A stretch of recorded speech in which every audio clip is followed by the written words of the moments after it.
दरअसल मैंने इन जगहों का भी जायजा लिया था। तो क्या ख्याल है फिर?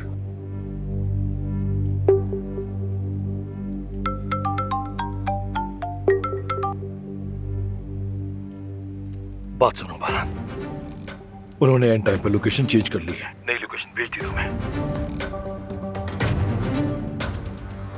ठीक है, मैं अभी देखता हूं।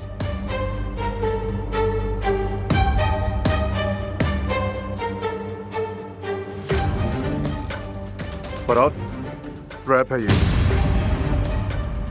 कैसे? जवाहिर ने तुम्हें उलझाने के लिए 2 एड्रेस दिए हैं। आजमा रहा है कि तुम मुझे बताओगे या नहीं। ठीक है बारान, मैं देख लूंगा कि क्या करना है। फराद, मोहतात रहना। टेंशन ना लो।